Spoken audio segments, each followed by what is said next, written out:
ఢిల్లీలో అఖిలపక్ష భేటీ కొనసాగుతుంది. ఏపీకి ప్రత్యేక హోదా ఇవ్వాలని అఖిలపక్ష భేటీలో వైఎస్ఆర్సీపీ డిమాండ్ చేస్తుంది. బీహార్కు ప్రత్యేక హోదా ఇవ్వాలని జేడీయూ కోరింది. అయితే టీడీపీ మాత్రం ప్రత్యేక హోదాపై నోరు మెదపలేదు. అఖిలపక్ష భేటీకి వైఎస్ఆర్సీపీ తరపున విజయసాయిరెడ్డి, మిథున్ రెడ్డి హాజరయ్యారు.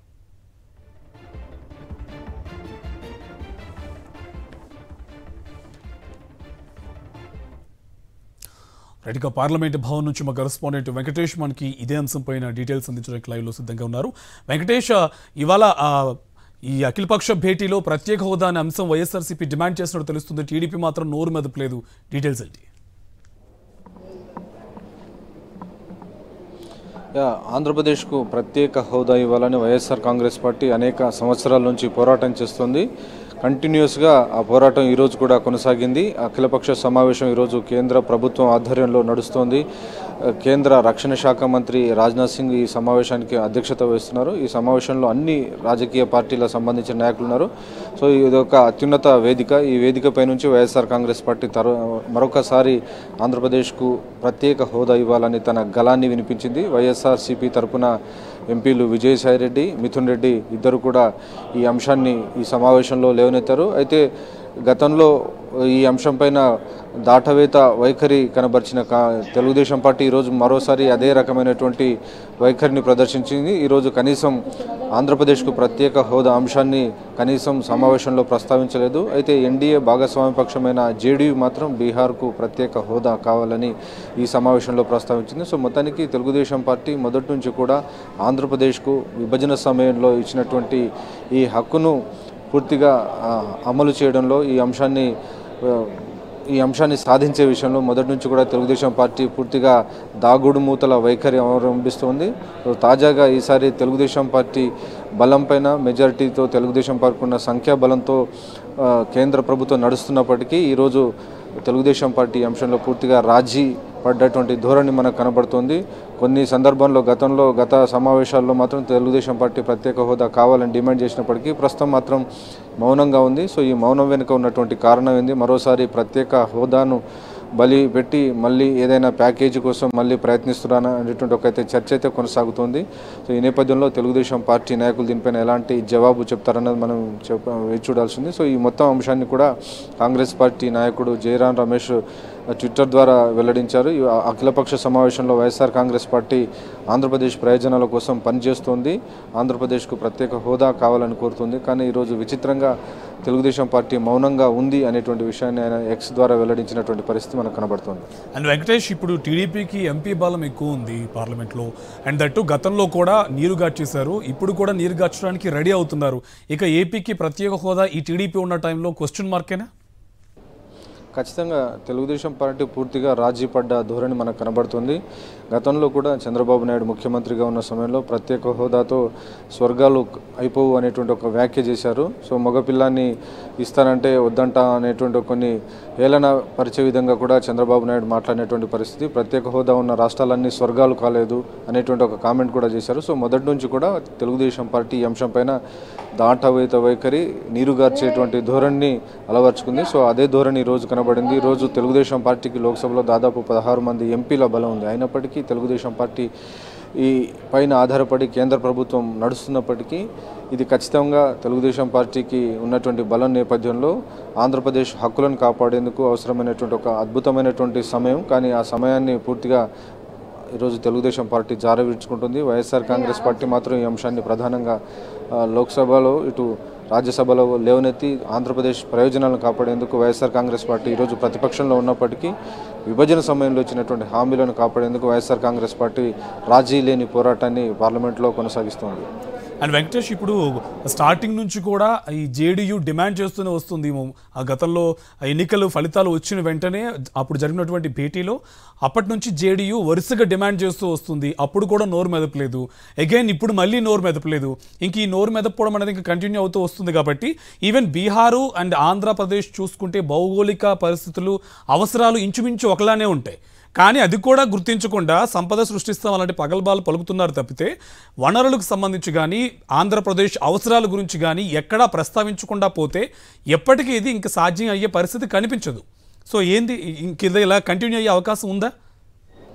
నిజానికి ఈరోజు ఎన్డీఏ పూర్తిగా సంకీర్ణ ప్రభుత్వం, కంప్లీట్గా ఇతర పార్టీల బలంపై ఆధారపడి బీజేపీ ప్రభుత్వాన్ని నడిపిస్తుంది. సో ఇటువంటి సమయంలో ప్రధాన పార్టీలుగా సంకీర్ణ భాగస్వాములుగా ఇటు తెలుగుదేశం పార్టీ అటు జేడీయూ రెండు కూడా ప్రధాన భాగస్వాములుగా ఉన్నాయి. వీరిచ్చేటువంటి బలం ఆధారంగానే ఈరోజు ఎన్డీఏ ఆధారపడి ఉంది.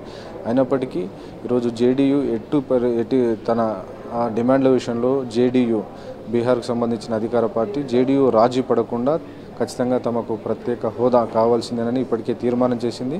అలాగే ఈరోజు అఖిలపక్ష సమావేశంలో కూడా డిమాండ్ చేసింది. సో మరొకసారి ఈరోజు ఈ అంశాన్ని అఖిలపక్ష సమావేశంలో లేవనెత్తడం ద్వారా జేడీయూ ఒక స్ట్రాంగ్ వార్నింగ్ ఈరోజు ప్రభుత్వానికి పంపింది. ఈ విషయంలో తాము రాజీ పడేటువంటి అవకాశం లేదు అని ఖచ్చితంగా ఈరోజు బీహార్కు సంబంధించిన అధికార పార్టీ జేడీయూ స్పష్టం చేసింది. అయినప్పటికీ తెలుగుదేశం పార్టీ కూడా బలం ఉన్నప్పటికీ ఈరోజు తెలుగుదేశం పార్టీ ఆధారంగా ఈ ప్రభుత్వం నడుస్తున్నప్పటికీ తెలుగుదేశం పార్టీ మాత్రం రాష్ట్ర ప్రయోజనాలను కాపాడే విషయంలో రాజీ ధోరణి అవలంబిస్తోంది. సో ఈ రాజీ ధోరణి వెనుక ఉన్నటువంటి కారణాలేంటి, మరోసారి ప్రత్యేక హోదాను వదులుకునేందుకు చంద్రబాబు నాయుడు సిద్ధమైనట్టు కనబడుతుంది. సో దాని ఆధారంగానే ఈరోజు కనీసం తెలుగుదేశం పార్టీ ఎంపీల వరకు కూడా అఖిలపక్ష సమావేశంలో దీనిపైన నోరు మెదపనటువంటి పరిస్థితి కనబడుతుంది. Thank you Venkatesh. ఢిల్లీలో అఖిలపక్ష భేటీ కొనసాగుతుంది. ఏపీకి ప్రత్యేక హోదా ఇవ్వాలని అఖిలపక్ష భేటీలో వైఎస్ఆర్సీపీ డిమాండ్ చేసింది. బీహార్కు ప్రత్యేక హోదా ఇవ్వాలని జేడీయూ కోరింది. అయితే టీడీపీ మాత్రం ప్రత్యేక హోదాపై నోరు మెదపలేదు. అఖిలపక్ష భేటీకి వైఎస్ఆర్సీపీ తరపున విజయసాయిరెడ్డి, మిథున్ రెడ్డి హాజరయ్యారు.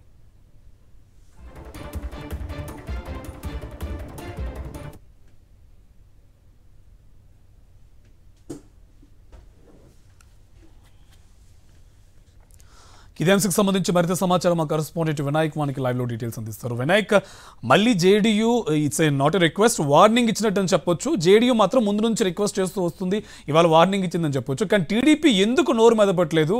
ఈ ప్రత్యేక హోదా అనే అంశం పైన అసలు కనీసం నోరు మెదపకపోవడం కాదు కదా, కనీసం ఒక అడగడం కూడా కనీసం చేయట్లేదు, ఎందుకని?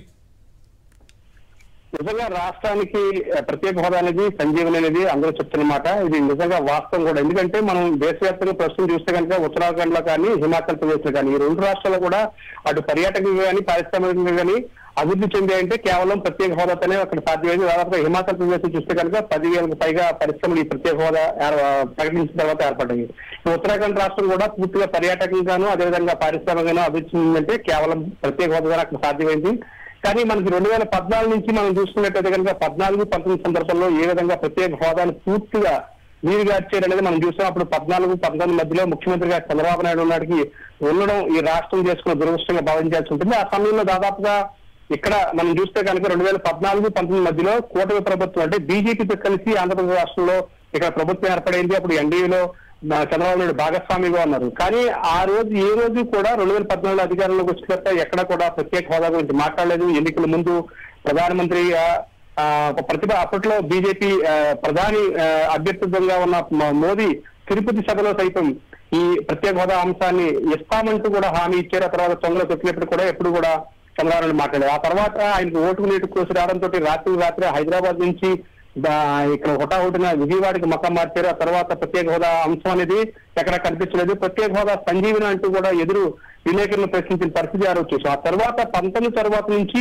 24 మధ్యలో అంటే వాస్తవంగా చూసుకుంటే కనుక ఏదైతే ఈ కేంద్ర ప్రభుత్వం ఏర్పాటైందో ఆ కేంద్ర ప్రభుత్వంలో కేవలం ఆంధ్రప్రదేశ్ రాష్ట్రం మీద ఆధారపడిన కేంద్ర ప్రభుత్వం వస్తే కనుక మనం ప్రత్యేక హోదా సాధించుకోవచ్చు. దాదాపుగా రాష్ట్రంలో ఉన్న 25 ఎంపీ సీట్లు అత్యధిక సీట్లు మాకు వచ్చేలాగా మమ్మల్ని ఆశీర్వదించాలంటూ 2019 ముందు ఎన్నికల సందర్భంలో వైఎస్ఆర్సీపీ కోవడం జరిగింది. అదేవిధంగా 22 ఎంపీ సీట్లను అప్పుడు సాధించినప్పటికీ కూడా కేంద్రంలో ప్రభుత్వానికి కూటమి అవసరం, కేంద్రంలో ఉన్న ఎన్డీఏ ప్రభుత్వానికి మ్యాజిక్ ఫిగర్ తోటి సంబంధం లేకుండా పెద్ద ఎత్తున మెజార్టీ రావడం అంటే దాదాపుగా 300 పైగా సీట్లు స్వయంగా బీజేపీ గెలుచుకోవడంతో ఆంధ్రప్రదేశ్ రాష్ట్రానికి తీవ్ర అన్యాయం జరిగింది. 22 సీట్లు సాధించిన లోక్సభ స్థానాలు సాధించిన వైఎస్ఆర్సీపీ ప్రతి సమయంలోనూ అటు ప్రధానమంత్రిని కలిసిన సందర్భంలో కానీ ఆ తర్వాత మరోవైపున రాష్ట్రపతిని కలిసినప్పటికి కానీ అదేవిధంగా కేంద్రంలోని ఏ మంత్రిని కలిసినప్పటికీ కానీ రాష్ట్రానికి ప్రత్యేక హోదా అవసరాన్ని చాటి చెప్తూ ప్రతిసారి కూడా వినతిపత్రాలు ఇచ్చారు. దాదాపుగా 5 సంవత్సరాల్లో కూడా ప్రతిసారి కూడా ప్రత్యేక హోదా అంశాన్ని ఎక్కడ అవసరమైనప్పుడల్లా కూడా లేవనెత్తిన పరిస్థితి కనిపిస్తుంది. అటు లోక్సభలో కానీ ఇటు రాజ్యసభలో కానీ చర్చ జరుగుతున్న సందర్భాల్లో కానీ పార్లమెంట్ సెషన్ జరుగుతున్న సందర్భాల్లో కానీ ఆంధ్రప్రదేశ్ రాష్ట్రానికి అంటే విభజిత ఆంధ్రప్రదేశ్ రాష్ట్రం ఏ విధంగా నష్టపోయింది, ఆ తర్వాత ఆంధ్రప్రదేశ్ రాష్ట్రం మళ్ళీ పూర్వవైపు రావాలంటే కనుక ప్రత్యేక హోదా ఎంత అవసరం అనేది ఆ సమయాల్లో ఉన్న వైఎస్ఆర్సీపీ ప్రతి అంశాన్ని వినియోగించుకునే ప్రయత్నం చేసింది, కేంద్రం మీద ఒత్తిడి తీసుకొచ్చే ప్రయత్నం చేసింది. ఈసారి మనం చూస్తే కనుక 2024లో కూటమిగా ఏర్పడి బీజేపీ కానీ, జనసేన కానీ, అదేవిధంగా తెలుగుదేశం పార్టీ కానీ ఈ మూడు కూడా ఒక కూటమిగా ఏర్పడి ఎన్నికలకు వెళ్ళాయి. ఆ తర్వాత ఎన్నికల ఫలితాలు చూస్తే కనుక వైఎస్ఆర్ కాంగ్రెస్ పార్టీ 4 లోక్సభ స్థానాలు గెలుచుకుంటే కూటమిలో ఉన్న బీజేపీ కానీ, జనసేన కానీ, తెలుగుదేశం పార్టీ కానీ 21 స్థానాలు గెలుచుకుంది. అందులో భాగంగా తెలుగుదేశం పార్టీ 16 ఎంపీ స్థానాలు గెలుచుకుంది. ఇక మనం ఇప్పుడు ప్రస్తుతం అంశానికి వస్తే కేంద్ర ప్రభుత్వం, ప్రస్తుతం ఎన్డీఏ ప్రభుత్వం కేవలం ఇటు చంద్రబాబు నాయుడు మీద, అటు నితీష్ కుమార్ మీద ఆధారపడి మాత్రమే రన్ అవుతుంది అనేది అందరూ చెప్తున్నమాట. ఎందుకంటే వాస్తవంగా తీసుకుంటే కనుక 270 మ్యాజిక్ ఫిగర్ దాటలేదు. ఈ నేపథ్యంలోనే ఇటు చంద్రబాబు నాయుడు 16 ఎంపీ సీట్లతోటి తెలుగుదేశం పార్టీ తోటి ఆయన ముందుగానే అంటే ఎన్డీఏలో చేరిన నేపథ్యంలో 16 సీట్లు అనేది అత్యంత కీలకంగా మారింది. ఇక నితీష్ కుమార్ కేవలం 12 సీట్లతో ఉన్నప్పటికీ కూడా ఆయన కూడా 2వ అతిపెద్ద పార్టీ అంటే కూటమిలో తెలుగుదేశం తర్వాత ఆయన అత్యంత కీలకంగా ఉన్నారు. ఈ ఇద్దరి మీద ఆధారపడే ప్రస్తుతం కూటమి ప్రభుత్వం ఏర్పాటై ఉంది.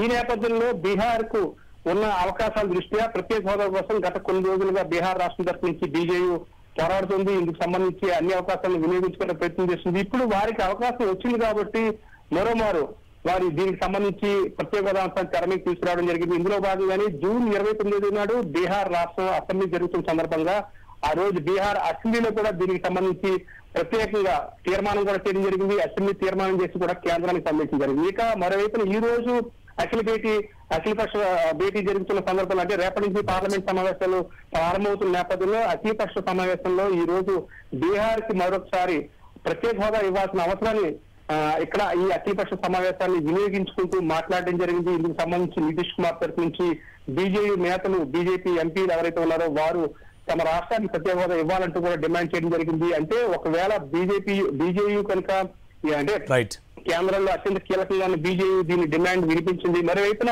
అక్కడ పక్కనే ఉన్న వైఎస్ఆర్ కాంగ్రెస్ పార్టీ శ్రేణులతో ఆంధ్రప్రదేశ్ రాష్ట్రానికి ఇదే విధంగా ప్రత్యేక హోదా ఇవ్వాలని డిమాండ్ చేశారు. కానీ ఇక్కడ వాస్తవంగా చూసుకుంటే రాజకీయంగా తెలుగుదేశం పార్టీ 16 స్థానాలతో చాలా బలీయంగా ఎన్డీఏ ప్రభుత్వానికి మద్దతు పలుకుతున్న ఎంపీలు ఎవరు కూడా దీని మీద మాట్లాడుకోవడం తీవ్ర ఆశ్చర్యం కలిగిస్తుంది. ఎందుకంటే ఇదే అనువైన సమయంగా అందరూ చెప్తున్నమాట. ఎందుకంటే కేంద్రంలో ఏదైతే ఇటు తెలుగుదేశం పార్టీ మీద ఆధారపడి అక్కడ ఎన్డీఏ ప్రభుత్వం కొనసాగుతుందో దీనికి సంబంధించి ఇప్పుడు ప్రస్తుతం మన రాష్ట్రానికి అత్యంత అవసరమైన ఈ ప్రత్యేక హోదాను సాధించడంలో తెలుగుదేశం పార్టీ పూర్తిగా విఫలమైందని చెప్పుకోవాలి. ఇందులో భాగంగానే ఇప్పటి వరకు కూడా గడిచిన 40 రోజులుగా రాష్ట్రంలో అరాచకాండ మీద, హత్యాకాండ మీద దృష్టి పెట్టడం తప్పితే ఎక్కడ కూడా అక్కడ దీనికి సంబంధించి ప్రత్యేక హోదా మీద దృష్టి పెట్టలేదని విమర్శిస్తున్నాయి. ఇప్పటికీ కూడా తెలుగుదేశం పార్టీకి సంబంధించిన ఎంపీలు ఎవరు పదవి వెప్పకపోవడం అనేది అనేక అనుమానాలకు, అదేవిధంగా పెద్ద ఎత్తున ప్రజల చర్చకు దారి తీస్తుందని చెప్పుకోవచ్చు.